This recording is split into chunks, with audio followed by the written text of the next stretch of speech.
Hello, hello. It is Claire here again in the Home Education Hub.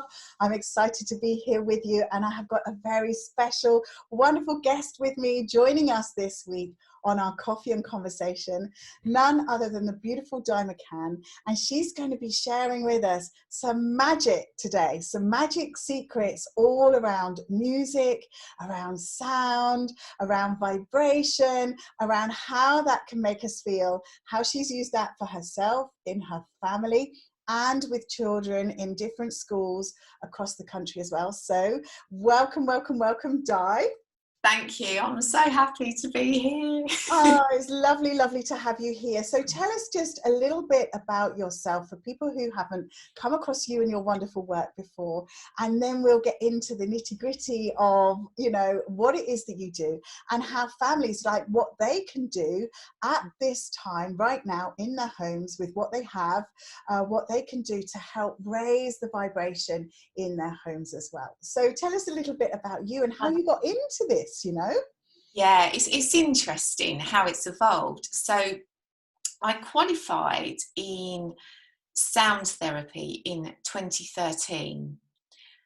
And just before, well, literally, I had about 4 weeks after I qualified before I adopted we adopted our beautiful son. And the journey has led me to, when we adopted our son, it was a huge journey, and it still is. And it's led me to research various things to do with in utero trauma during pregnancy, birth trauma, how trauma impacts the development of the brain, the nervous system. When my son, when he came to us, he was 27 months. And it was only when he walked through the door and we started to establish the true relationship that it became apparent that developmentally he was really working more on 13, 14 months. Mm-hmm. So there was huge learning journeys involving speech and language therapy, occupational therapists, just pediatricians, you know, all lots of things whirring around. And the key thing to that was, what it showed me is how important the nervous system is. So if a child has a dysregulated nervous system through any type of trauma, if you can actually go in and start to regulate that nervous system, you're pretty much halfway on where you need to be going. So I just started thinking, how can I use my sound and all of this other stuff that I'm learning and merge the two together? So I sort of talk about it as bringing in the unconventional and the conventional and fusing the two together. And from there, I created the Science Sound Mindfulness program. And really, in essence, what that is it shows children, teenagers, and young people how to release emotions in a healthy way, which is so, so important. If we have tools and techniques to work with their emotions as that, you know, like that foundation platform, as we grow into adults, we really have got something there to, you know, anchor us in. And I think there's so many adults, you know, who I know, and we all will know, and who we work with, that had they had some of those tools and techniques, they would have been able to work through their trauma maybe a little bit more quickly or in a different way. And yeah, just viewed it from a different perspective. So with the sound, the way that comes in is I used the knowledge that I have with that and how that can actually help them regulate their emotions and their nervous system. That's amazing, isn't it? And I'm sure many of us can relate, you know, without having the science behind it, which hopefully you might explain a little bit in a moment. But I know, for example, for me, and certainly as I've got older, and actually certainly as my awareness has changed as well, that there's certain music which I can't tolerate anymore that I used to love, right? And it's interesting, isn't it, that, you know, if you're kind of in the doldrums, or even if you're going to do something boring, like when I'm doing the housework, right, if I put some music on really loudly, I can literally whiz around the house doing boring chores. I actually feel great, you know. Or I know for me as well, if I've got to do something that I consider a difficult chore, like a difficult job, get my head around learning some new IT skill, which would fill me with dread, if I actually put some really nice music on in the background that just kind of slows me down, that takes that anxiety out of the creation of the thing I'm doing, I can just flow through it more. So absolutely, yeah. it's so important. I always have music on, you know. Well, The even way for we are at the moment supermarkets. with, yeah, the way we are at the moment with lockdown, I take my iPods, my earphones to go supermarket shopping, and recently I forgot my headphones. I just couldn't face the thought of supermarket shopping without them, so I had to drive back and get them, because it just calms. And this is what you've touched on, is a really important part, so that when we listen to sound, you've got something going on which I call rhythm and repetition. So I'm not going to strike this yet, I'm just going to show you just in an action. So this is a tuning fork, and when you won't hear the sound, so I'm not going to hit it, I'm just pretending for the moment, but when you hit it and you listen, what you're doing is you're starting to listen to the rhythm, the sound. And if you repeat by hitting and listening again, what's going to happen is that the brain begins to focus on the sound instead of the stressor that is going on within the body. So it actually starts to forget about anxiety, stress, overwhelm, and the sound then will start to lower and reduce the cortisol levels and feelings of fight and flight, which is so, so important, because then that is starting to regulate your nervous system, which is going, oh, I can't cope with this. So, so important, you know. And I find that the rhythm and repetition is the key to all of it. So, you know, you really hit on it, Claire, when you said that it helps you to concentrate. So I know that if I'm doing a workshop, like trying to write a workshop or something, you know, that you're really trying to concentrate on, the music in the background, if it's got that, what I call that rhythm and repetition, patterning is very important. Your brain will focus on the sound waves and the music that is occurring, and then that will enable you to then filter through the information that you need, and the stress and all the other muddles that happen in our heads just stop. I don't know if I've explained that very clearly. Hopefully I have. I love that. And but really it's the key is patterning. So if you've got any children at home and you're trying to homeschool, find some music that has the patterning. There's a track that I really like. Not everyone's going to like it, you know, music is a very personal preference, isn't it? But one track that I really like is, you can find it on YouTube, and it's by Jonathan Goldman. Did you know that one? It's called Cosmic Hum. And effectively, that piece of music, it's so cleverly put together. And it really is just lots of different people humming at the same time. And you have the sound slicing through like a tuning fork sound, but the patterning is really good. And the low vibrational sounds that it carries through is brilliant for concentrating. I love that. So, very good for grounding.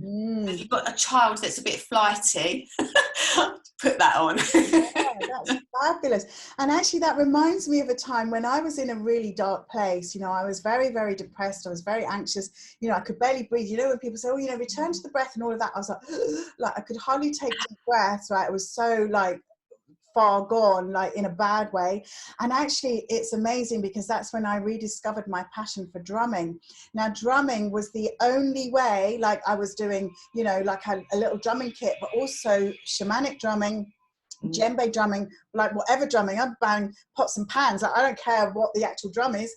But what I realized now, Di, is that it was that rhythm Yeah. the repetition, but also the precision. What I love about drumming in particular is that you literally have that nanosecond in time to connect with that beat. And Yeah. if you're off by just a nanosecond, then that's not the same rhythm, right? I'm fascinated by that. But also what I realized happened is, you know, if you go on a drum journey where you don't necessarily have accentuated beats, but you just have literally a tapping at a certain number of frequency per second, it actually takes you into a hypnotic state. Yes. You can reach this hypnotic state where your subconscious mind begins to take over. And as you say, that's a way of releasing and just losing, even if it's for a matter of blissful seconds, this awful monkey mind, this chatter, these worries, these anxieties, these negative thoughts and beliefs, which aren't serving you, but which all of us have, because we're just human living in this 3D reality. Yeah. but that for me, that for me was like a portal. That was like a portal to another whole dimension that I could access through shamanic drumming. And I think it's kind of talking around the same stuff that you've just been explaining. Yeah, absolutely. I know that when I work with my tuning forks, as soon as I strike the tuning fork and put it to my ear, my body goes vroom. Wow. Because it recognizes the sound, and my whole energy system is going, okay, now we're going to be quiet. So it programs it, it responds to the frequency and the vibration, which is so important. You know, it's just, it takes you to that zone. And I've had times where people have said to me, initially when I first started on my journey, and they'd be like, oh, go meditate, go sit in a field and meditate. And I'm like, it's not working for me. Everyone is so different. But if I listen to the sound, my brain goes, boom, shut down, and I go where I need to go. It's so, so important, you know, that you find your zone and what works for you. But what I think is also important is the frequencies that you work with. So if I was to work with an adult, I give them prescriptive sessions, knowing which frequencies to go in and start working with first. So if I was to play a certain frequency to somebody, it could literally just switch them off and turn them off sound completely, because their body would basically go, whoa, I can't cope with that frequency. So it's really important how you introduce it to people, especially with adults when you're working with trauma. So some children who can be what am I trying to say here? Quite energetic, quite bouncy children, you know, full of energy. They can sometimes be quite up here, what I call more up in the higher realms. So to play a quite grounding frequency, sometimes they may have a resistance to it in the beginning, and they'll be like, oh, I don't like that. But the reason they're not liking it is because they're so used to being up here energetically, it pulls them in and it brings them down and it grounds them. So there's conflict. So as an adult, if I'm working with somebody and they're listening to a frequency and they'll say, oh, I really don't like that. But it's just because your ego, your mind chatter is saying, oh, actually, you're coming in and you're going to start shutting me down and I'm not going to like that. So then the two go in it's like battling against each other. So you have to work through those levels of resistance to take you to where you need to be. And you will find that with children sometimes. That's amazing. That's amazing. And, you know, that's so true. And isn't that actually what you know, on a grander scale, Di, don't you think that that's what this virus is teaching us as humanity, to work through our layers of resistance, to resist the stuff that's not serving us, to have that conflict, to have those uneasy conversations, to be stepping out of our comfort zones and going, oh, this feels a bit icky, this, I'm not sure about this, and then as that frequency begins to become more aligned in our own energetic field, we can begin to expand again. Absolutely, yeah. The lockdown, everyone's going to have a different perspective on it, aren't they? And we're all in lots of different places with this. For me, I really am looking at it as a gift, because that's what it is, because it's given me time to be with my son in a way that I may not have had, because it's that intensity, I guess, is what we're trying to say. And everybody is forced into something that isn't normally so natural. And so you start to see those different parts of people. And I've seen that with my son. And some of the things that I've seen have been amazing. And it has really changed my perspective. And it's also given us time where my son is very big in control. He loves to be in control. And we've been working with the tuning forks. And what he is now saying is there is this tuning fork which looks different. And when you place this on the body, it actually sends a deep vibration in. So children with sensory processing difficulties, which my son in modern medicine has, to me, he's just in tune with everything around him and is beautiful and just noticing everything that he should in life. And what that does is it actually sends a vibration deep in the body. So for him, he finds that very soothing, and he will say to me, you can put this anywhere on the body. He likes it on the feet. So if somebody is a reflexologist, they can actually incorporate something like this within their therapy work if they chose to, if it resonated with them.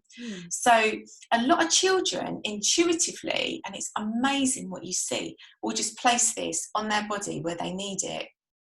So as we all know, we've got different energy points and meridians flowing through us. They will put it on their feet, different places. They'll put it on their wrists, here or here or here, whatever they like. So my son has started taking to saying, oh, can you put that on my feet? Wow, which is amazing. That's brilliant. But he's got that he prefers that vibration going in directly as opposed to listening, but all different.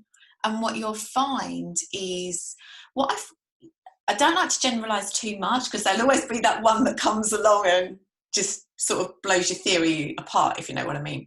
But in general, what I find is that children with sensory processing difficulties who hum a lot, they hum, and instinctively what they're doing is they're humming to regulate their nervous system. So they're already intuitively knowing they need to lower their cortisol levels. That's a lot of the reason why they will hum. Now that's really interesting, because I found, and this may be weird, but he's not here, so I'm going to talk about it. I found that my partner, when I first met him, when we went out for family meals, he was fine with me, but he would be talking, but he's quite a shy person, and suddenly he'd start like at the table, and I'm like, why are you humming? That's weird. Like, you need to make conversation. But I think as a child, he was very much taught to, eat what's put in front of you. Children are supposed to be, supposed to listen and not say anything. Don't interrupt the adults when they're talking at the table. All of this, he was shut down. He was shut down as a kid at the table. In my family, we were very much taught, right, meal times is a time for communication and interaction, and we'd be quite loud at the table, interrupt each other, and who's got a joke and all of that. Really different, right? So him being in a situation eating with my family, I understand, was really stressful. And then if he was put on the spot to be like, oh, John, so what do you think, right? Because we felt it was nice to bring people into conversation. He was like, oh, got to speak at the table. Yeah. And he would hum, like, unknowingly. And now, because you say that, I'm thinking, wow, that's because he was regulating his stress. Yeah, there's a pattern going on. So it's the pattern.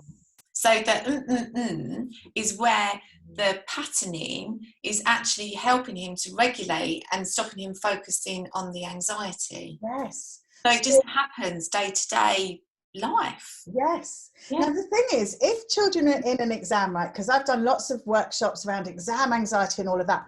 So obviously we've talked about revising and using music to help focus. So that's one thing running up to the exams. But if the children are actually in an exam, right, they haven't got tuning forks they can listen to. Exams are silent, right? Exams, you've got these fidgety children who have to sit still, right? Even if they're like tapping a pencil, like that's really loud because the exam hall is completely silent. Like, how can we help give people strategies which they can begin to perhaps use at home, where they have got more freedom, you know, before we go back into those school environments where there is, you know, I mean, I used to do the big right on a Friday, but I'd always put lovely music on, you know, scented sprays and everything like that. Of course I would. But how can we help people to establish those triggers now to help them to relax, so that subconsciously they can tap into those, even if perhaps they haven't got access to them? Yeah, so there's a couple of things here.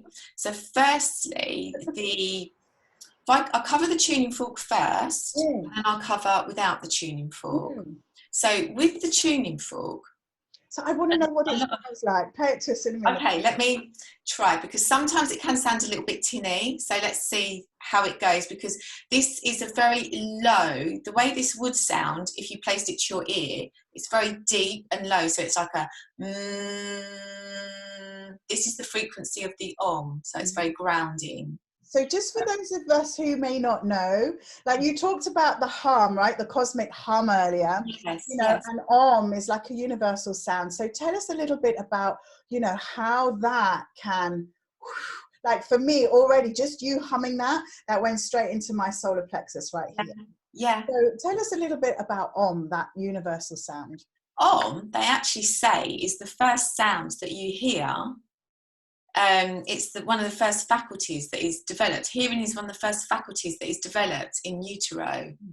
And they actually say in ancient times, I still believe though now, that om is the sound of the universe. It's the first sound actually that you hear in joining this world and physically departing. Wow. So it's universally extremely grounding, and it helps to connect you with nature, with earth, and with your inner senses. So for me, it's just extremely relaxing. And because I'm a fairly grounded person, I love this sound. But like I said, if your energy is a little bit more flighty, then initially you may have a bit of resistance to this because it's just bringing you down. But that's fine.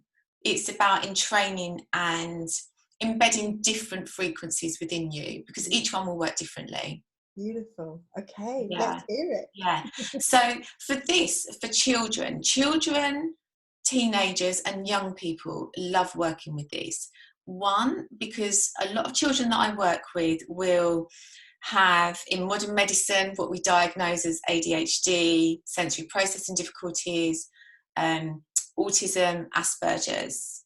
So a lot of these children like to have an element of control.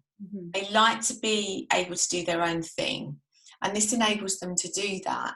So if they listen to a tuning fork in the morning and build up to around 10 minutes in the morning, we build it up gently. I'll say to them a couple of times each side, build up your resistance levels, okay? Some kids will just go right into it, but others need a bit of time. And as they do that, for the day, that will set you up for focus, clarity, concentration, positivity. If you're studying for exams, you really want to be trying to do this in the morning and in the evening, which will help you to relax. Because if you're studying, you're taking in lots of information, aren't you? Your head's busy, your thoughts are whirring around. So you really want to be calm. And it will enable them to do their studying, which goes back to what we said earlier, is that when they listen to the sound, it stops the anxiety. So they're going to be able to focus and concentrate a lot more clearly. And the time to do this, which is what I say to anybody, is you do this when you are calm. Mm-hmm. Okay, this is really, really key, because even with adults, anything, when we have moments where we blow up, fits of rage, anything, we then go, oh, I might need to go meditate. Right. Yes, that's good. However, we need to be training the brain to do this when we are calm. Mm-hmm. Okay, because then the brain will kick in a lot quicker for when we're having times of being anxious. So this is amazing, and you can do this before you go into your exams. You know, you could go, I don't know if I should be endorsing this, but go sit in the toilet, I know there might be rules in schools about doing this, but there's stuff that you can get around. Even in the car on the way. Of course you can, or yeah. even before you leave the house, right? So it's just regulating exactly. the body. Yeah, so you would be building that up over a few weeks or even a couple of months. You'd start now, basically. If the tuning fork isn't your thing, and you can't get hold of one and everything, then equally what is really important, other things that you can try, is the humming. Humming does work, or listening to the background music, which is what I said, that has the patterning. All of those things will start to entrain your brain to start to be calmer and be able to focus.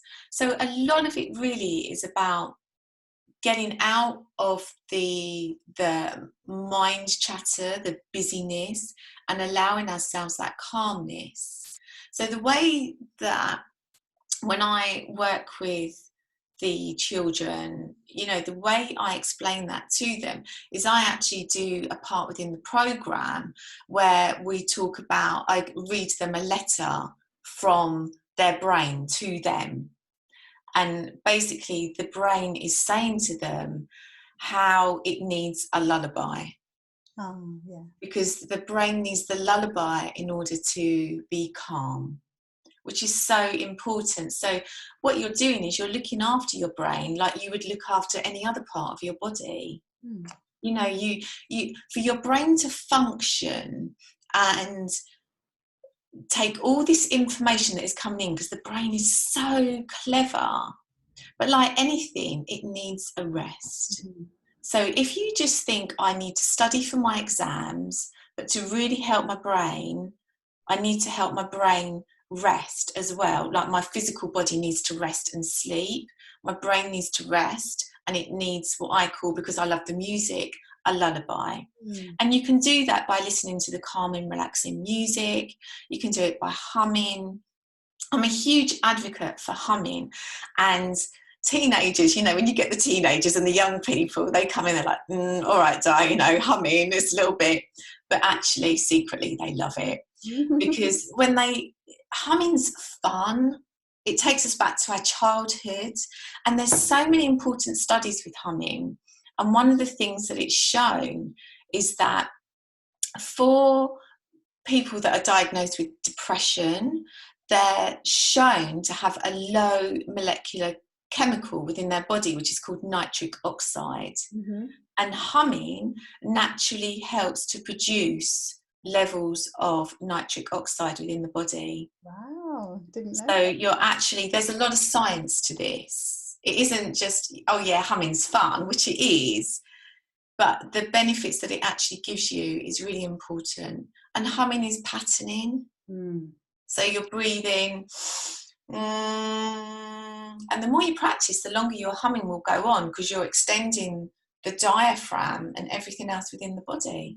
That's amazing. And they've done studies as well, haven't they, Di, on, I've seen them recently, about how music and playing the piano is helping people with dementia, haven't they? That these amazing musicians, or, they can't remember things, and yet they remember the patterns of the music. They remember the pattern, right? And then that's actually helping to make their brain, function better, because it's stimulating that part of their brain that had been dormant. Isn't that incredible? Absolutely. I read an article, it was quite recently, because my father-in-law, when he was here, he had Parkinson and Lewy body dementia. So I was actually looking at a lot of music and sound to do with that. And one of the things I'm sure it said that when you have the dementia, one of the things that they still remember is music and sound. They don't necessarily lose that part. And I saw a video once which was amazing, and it showed somebody who had Parkinson's, and their mobility was so restricted, and they had the walking frame in front of them. And you know the way they're unable to, because of how the brain's working, they're unable to actually lift their feet up. They shuffle forwards, and he couldn't do it. He could not physically move. And they put the music on, and this is where it goes back again to what we was talking about. And as soon as they put the music on, he was able to take a few steps forwards, because he stopped focusing on the anxiety, and the sound came in. And so he started listening to the sound, which took away what he was trying to think about, and he was able to do it. It's just incredible. And it's, what I love is that it's not complicated. No. Anyone can access this. You can go into as much detail as you like or don't like. It's simple and effective. And what I love about it, Di, is, for me, what I love about rhythm and about music is that it's a universal language. Yeah. And especially drumming, for me, drumming is my thing. And oh my goodness, like, you know, I've done quite a bit of traveling in different countries around the world and different cultures. But when I hear those drum beats, you know, when people are having their parties, you know, all those different rhythms around the world, and it just, you know, it just talks to you on a vibrational level, right? On a cellular level. You don't need to understand the language, the words, but somehow that culture, that permutation, it goes through your body, and it's like a remembering to a different time, isn't it? It works on these so many different levels. Yeah, totally. I remember a few years ago, I went to Egypt, and I heard the sounds, the music that they do for Call of Prayer, and I just stopped dead in my tracks, and it was like, oh my God, what was that sound? What was that sound? And it just resonated so deeply that it hits places in you. That it's just incredible. So I really understand that. But it's like, as well, when you can be listening to, you know, an opera in a foreign language or something, you might think, oh, I don't like opera, you know, you listen to it kind of by accident because it's on the radio or somebody else is playing it, and then you're like, oh, I'd never have that on my phone. Listen to it, or some classical music, and there's a beauty to it, to the way it's actually put together, but also there's a vibration, there's something, you know, people talk about their hairs rising at the back of their neck, or you can listen to a piece of music and it just brings tears to your eyes, you know, because it just hits your heart space so beautifully. And I just think, you know, these people are magicians who create this kind of music. It's absolutely fascinating. So just before we maybe hear the tuning fork and finish off, can you tell us a little bit about the different waves? Because I know when people start to Google this, and you Google relaxing music, and then, you know, before long on YouTube, there's all sorts of things popping up on your feed that are about delta waves, that are about theta waves, that are about these, isometric, patterns and all of that. So can you tell us a little bit about what people are going to suddenly start seeing, and actually, what does that mean? Do we need to know that, or do we just suck it and see if it resonates with us? Tell us a little bit about. A lot of it is about how you feel, because you've touched on it really lovely, Claire, because the way you was describing, you know, how it makes you feel and everything, and when you hear music and it can make you cry, that's the whole thing, is that frequency sound is emotive. So when I would work with somebody with the frequencies, this is how you get in and release the trauma, because the frequencies will go in and work differently on different levels emotionally. So people may start to cry, which is amazing, because it's going in and it's shifting. You don't always need to know what it is. It's not important. It is just what it is, you know? So some people, you know, people contact me and they say, oh, I've Googled this on YouTube, that worked for me, this didn't work. Everyone's different. And this is what I was saying. It really is what resonates with you. There's a lot, I get a lot of inquiries about what they call binaural beats. Yes, binaural yeah. beats. So binaural beats are where it actually helps the patterns within the brain. So you would listen to a frequency, and without getting too complicated with it, there's like little clicks that weave through the frequency, and those clicks are going in. That's what we call the binaural beat. Is that like a metronome then? Because when I was learning to drum, I'd have to have a metronome, and when I learned to play the piano, you have a metronome to keep you in time, right? Yeah. So you can adjust how quick, like, you want it to go. Yes. Yeah. It's like if you think you're really good, like, oh my god, you know, it's like, right, no, let me slow it right down and just really practice it slowly. Yeah, it can make you go a bit jittery. So because I'm quite, as I said before, I love the grounding. That's my thing. I love the high frequencies as well. But for me, when I first heard binaural beats, I was like, oh, no way. That is just annoying. Yes. Irritating. Yes. So for me, it didn't resonate. For others, they won't be able to get enough of it. Wow. And I think that it is about where you are at that certain point. You know, that's fine. Yeah, because I can listen to one frequency one day, and then the next day think, oh, I don't need that one today. It's not really resonating. It's where you are at that point in time. That's important as well, isn't it? To not just think, right, I found my thing. Yeah. Like that thing might be working for you now, but you're not always in that energy. You're not always in that frequency. You know, you may have had some really bad news, or you may be really freaked out about something, or you may be really panicking about a public talk or a workshop, or like you said. So the night before a workshop isn't going to be the same as the night before Christmas Day. Yeah. Right? Exactly. You know, you're stressed, but in different ways, maybe. Yeah. But you're going to need to have those different frequencies to help you. Yeah, absolutely. I mean, I had somebody contact me, and they'd been through a bereavement. So they were listening to a lot of what one was it? 528. Yeah. 528 hertz, which is very much linked to the heart chakra. It's linked a lot to love, you know, so that's quite a good one for releasing.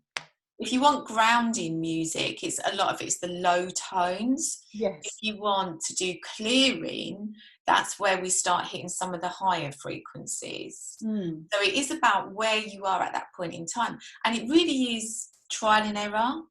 So YouTube is a minefield. Yes. And everyone's different. I know some people who they will like the music of Tom Kenyon. I think it's Tom Kenyon. He's very good. He's quite shamanic. He does some beautiful, they all do beautiful music. I quite like Jonathan Goldman.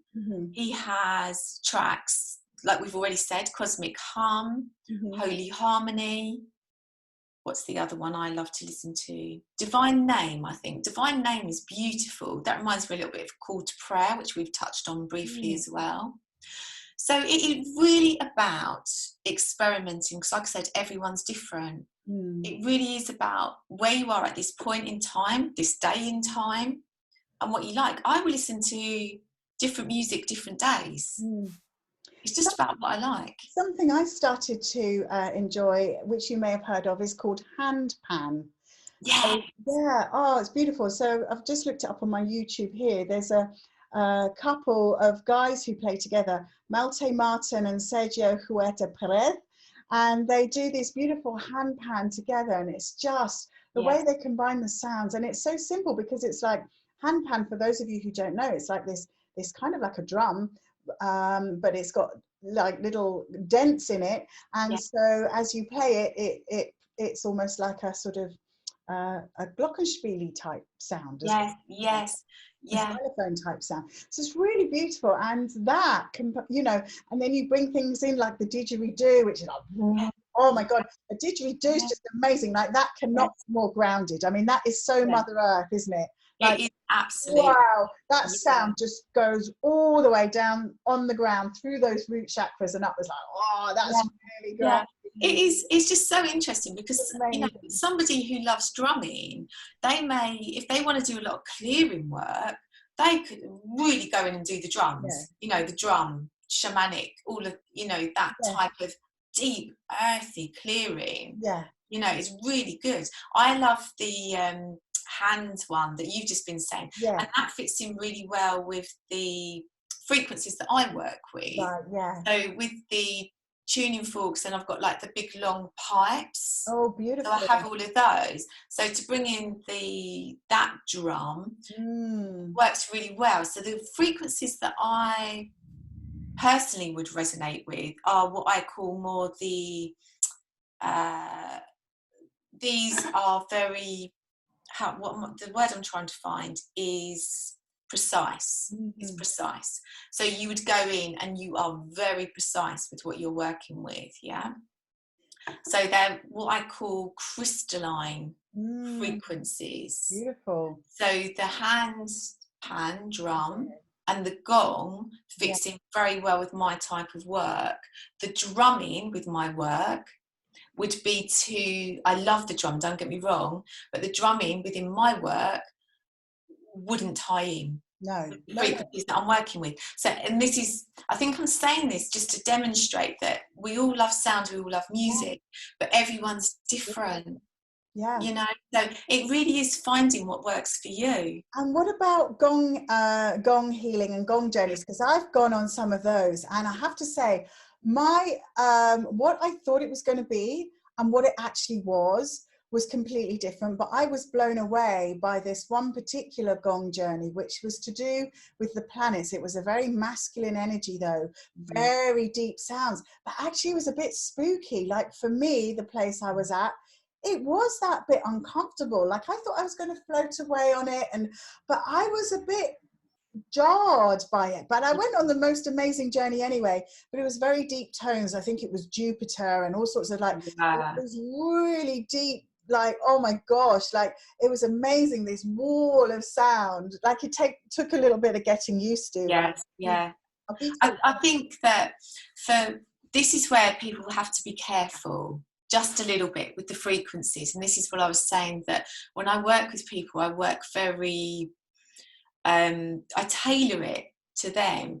And I think some people who want to experiment with sound will feel, a good way to do that is go to a gong bath. Yeah. And they are amazing. However, you're going and exposing yourself to a very, and I'm not knocking them in any way, believe me, because I love gong baths. It's not tailored though, is it? No, you have to be careful. And I've seen people come out and all over the place. And I work with sound every day, and I love the gong.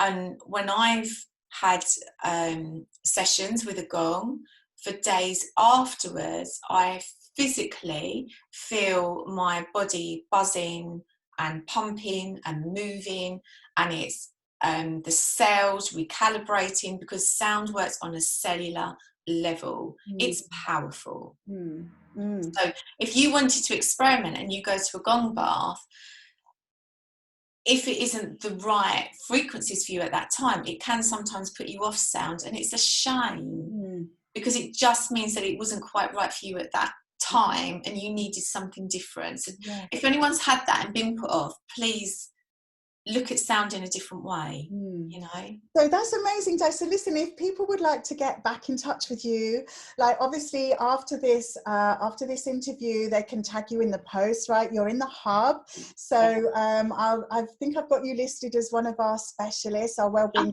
specialists in the unit. But also, where can people get to know you a bit more? Where can we find out about you? What are your links to the workshops that you do, or the programs that you do, or your website?